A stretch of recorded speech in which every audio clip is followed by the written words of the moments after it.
3 years. He's also taught the CSET math prep workshops to pre-service teachers for going on 8 years now. Ed.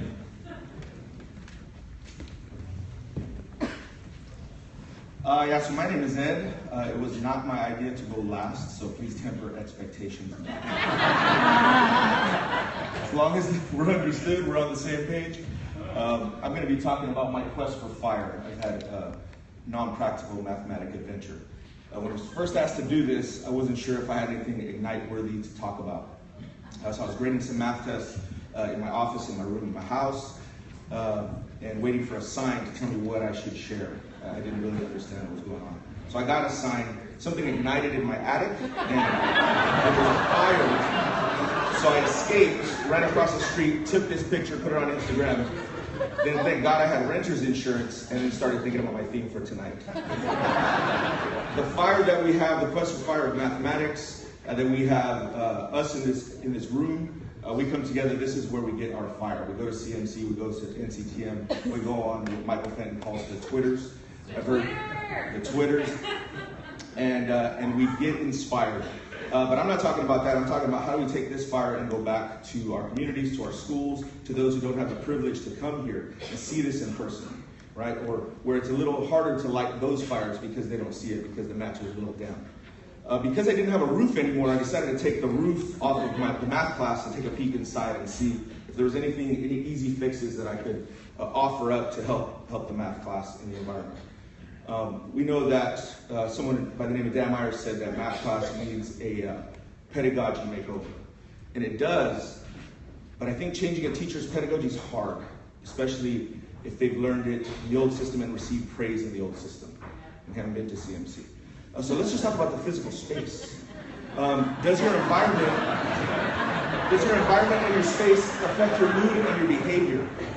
Do you think it does? Because I think it does.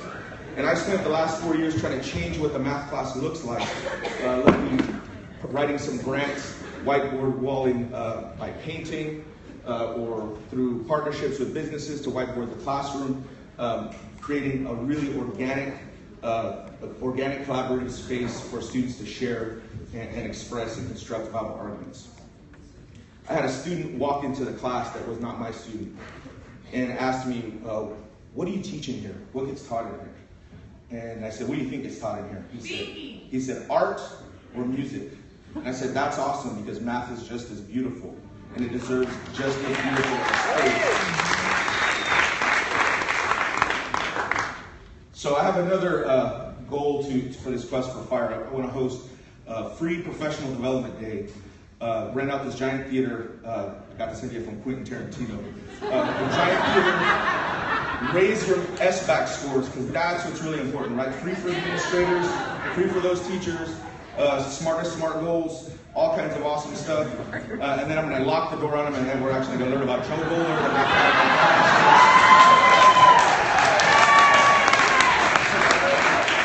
And Fawn means to do some visual patterns. She just found out right now.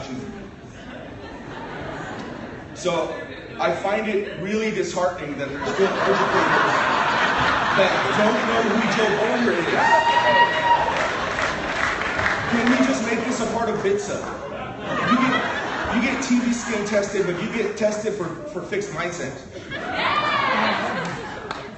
Imagine if we had everybody on the same page and everybody knew what the 8 mathematical practices looked like, they knew how to come into our classrooms and grade us, and they knew how awesome math could be, and they had a growth mindset. Imagine what we could do.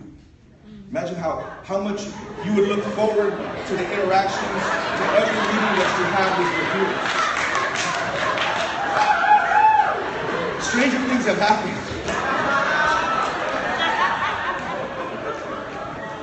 Now, I've heard in some universities that actual collaboration goes on in a PLC. I haven't seen it yet.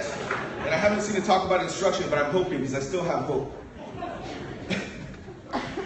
My goal is that we take what we do here and take it back to our classrooms, because when we're doing a lot of math here, that's where the camaraderie comes from. And that's when we start to love it, because that's our common bond. We need to do math together. We need to be working together, sharing the way we're thinking, previewing the lessons. That's when we start developing that relationship. So my SMART goals, because I love them, are first, learn that Joe Bowler is a she. Secondly, we're going to build a wall. You know, we're going to build 3, 4, a lot of walls. We're going to whiteboard them. But our walls are going to be about...